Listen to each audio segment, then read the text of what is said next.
Jagan bail రద్దు కోరుతూ రఘురామకృష్ణరాజు దాఖలు చేసిన పిటిషన్లపై సుప్రీంకోర్టులో కీలక పరిణామం జరిగింది. మరోసారి విచారణ ధర్మాసనం మార్పు చేశారు.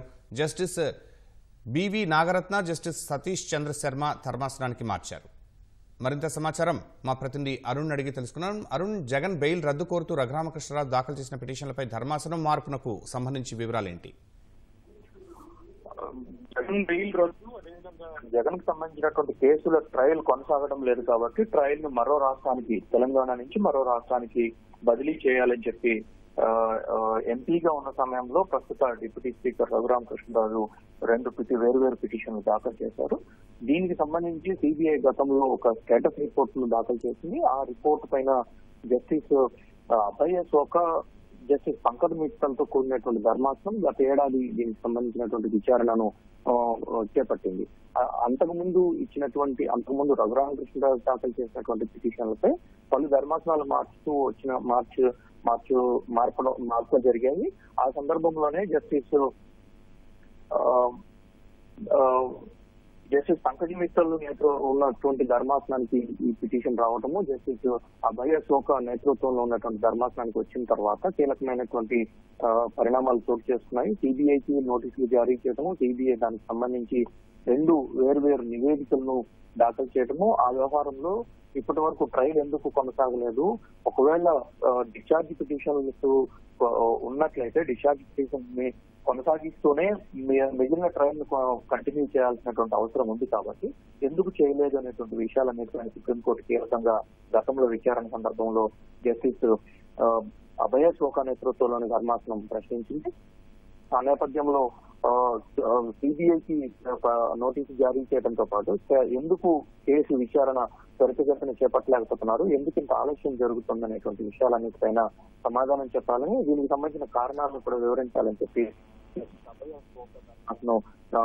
సిబిఐని స్పష్టమైనటువంటి ఆదేశాలు ఇచ్చింది. సో ఆ నేపథ్యంలోనే సిబిఐ గత ఏడాది ఒక కీలకమైనటువంటి నివేదికను సుప్రీంకోర్టు ముందుంచింది. కేసు దర్యాప్తు కొనసాగుతున్నటువంటి సమయంలోనే ఈ ట్రయల్ నిర్వహిస్తున్నటువంటి జడ్జిలు ఒకరి తర్వాత ఒకరు బదిలీ అవుతూ ఉన్నారు.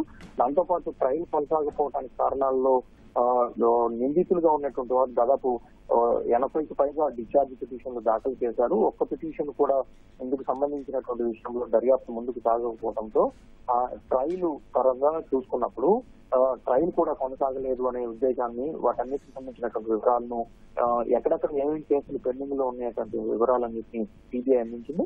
ఆ తర్వాత ఈ రోజుకి వాయిదా వేసినటువంటి సుప్రీంకోర్టు ఈ రోజు అకస్మాత్తుగా ధర్మాసనం మార్పుతూ సుప్రీంకోర్టు జాబితాలో రావడం జరిగింది.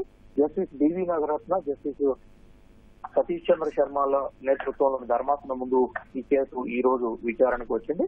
అయితే కేసు బదిలీకి సంబంధించినటువంటి వివరాలు ఏవి కూడా సుప్రీంకోర్టు వెల్లడించలేదు. సుప్రీంకోర్టు రిజిస్ట్రీ మాత్రం కేసు ధర్మాసనం బదిలీ అయిన తర్వాత Justice BV Nagarathna, Justice Satish Chandra శర్మలతో కూడినటువంటి ధర్మాసనం ముందు ఈ కేసు ఈ రోజు సుప్రీంకోర్టు జాబితాలో ఉంచడం జరిగింది. ఈ రోజు విచారణ సందర్భంగా కూడా సుప్రీంకోర్టు అనేక అంశాలపైన విచారణ జరిపింది. ఈ కేసులో ప్రధానంగా గత 10-12 ఏళ్లుగా కేసుకు సంబంధించి ట్రయల్ ఒక్క అడుగు కూడా ముందుకు కదలలేదు అని చెప్పి రఘురామకృష్ణరాజు న్యాయవాది బాలాజీ సుబ్రహ్మణ్యం సుప్రీంకోర్టు దృష్టికి తీసుకొచ్చారు.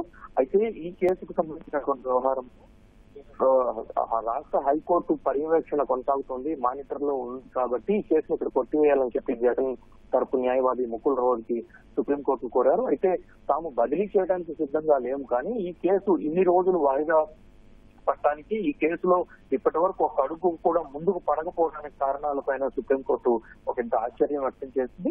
దీనికి సంబంధించి కోర్టు మానిటర్ తాము కోరుతున్నామని, సుప్రీంకోర్టు పర్యవేక్షణలో ఈ కేసు మానిటరింగ్ కొనసాగితే కేసు త్వరితగతిన విచారణ సాగుతుందని రఘురామకృష్ణరాజు తరపు న్యాయవాదులు చెప్పడం జరిగింది. ఈ కేసుకు సంబంధించి గత 10 ఏళ్లుగా ప్రధాన నిందితుడిగా ఉన్నటువంటి జగన్మోహన్ రెడ్డి బెయిల్ పై ఉన్నారని, ప్రస్తుతం ఆయన విదేశాల్లో తిరుగుతున్నారు కాబట్టి ఇదే సందర్భంలో గత 5 ఏళ్లుగా 5 న్యాయమూర్తులు డిశ్చార్జ్ పిటిషన్లపై ఎలాంటి నిర్ణయం వెలువరించకుండానే ఎలాంటి నిర్ణయాలు ఒక్క డిస్పోజ్ కూడా చేయకుండానే బదిలీ అవుతూ వచ్చారని, ఒకరు ఇద్దరు బదిలీ అయితే తమకు ఎలాంటి అనుమానాలు కలిగేవి కాదని, కానీ 5 జడ్జిలు ఒక్క డిశ్చార్జ్ పిటిషన్ పై కూడా నిర్ణయం తీసుకోకపోవడంతో దీంట్లో కుట్రకోణం దాగి ఉందనేటువంటి అనుమానాలు తమకు బలంగా ఉన్నాయనే ఉద్దేశాన్ని రఘురామకృష్ణరాజు తరపు న్యాయవాది సుప్రీంకోర్టు ముందు ప్రస్తావించడం జరిగింది.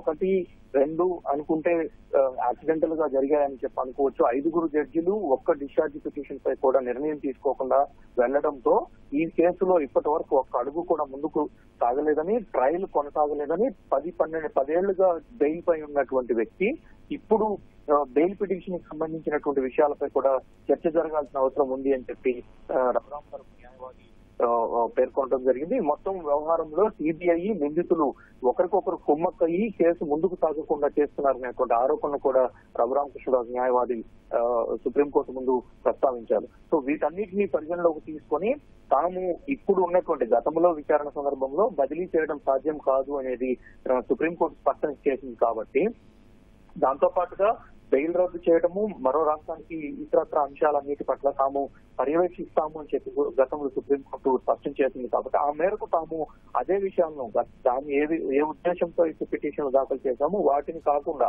సుప్రీంకోర్టు పూర్తి స్థాయి మానిటరింగ్ తో అవకాశం ఉన్నంత త్వరగా ఈ కేసు విచారణ పూర్తయ్యేలా చూడాలి అని చెప్పి మాత్రమే తాము కోరుతున్నామని చెప్పి స్పష్టం చేశారు. అయితే ఈ కేసులో ప్రధానంగా వాదనలు వినిపించాల్సినటువంటి సిబిఐ తరపు అదనపు సొలిసిటర్ జనరల్ మరో కేసులో ఉండటంతో కేసు విచారణను సోమవారానికి వాయిదా వేశారు. ఒకవేళ అదనపు సొలిసిటర్ జనరల్ రాని పక్షంలో తానే స్వయంగా విచారణకు మా వాదనలు వినిపిస్తాను అని చెప్పి సొలిసిటర్ జనరల్ తుషార్ మెహతా కూడా సుప్రీంకోర్టు ధర్మాసనానికి స్పష్టం చేయడంతో వచ్చే సోమవారం కేసు విచారణను చేపట్టనున్నట్లుగా జస్టిస్ బివి నాగరత్న ధర్మాసనం ప్రకటించింది. అయితే ఈ కేసు హైకోర్టులో మానిటరింగ్ జరుగుతుంది కాబట్టి ఇక్కడ కొట్టివేయాలని, ఇకపై ఇక్కడ విచారణ అవసరం లేదు అని చెప్పి జగన్మోహన్ రెడ్డి తరఫు న్యాయవాది ముకుల్ రోజ్ కి సుప్రీంకోర్టు కోరారు. అయితే అన్ని వాదనలు ఆ రోజే వింటాము అని చెప్పి సుప్రీంకోర్టు స్పష్టం చేసింది.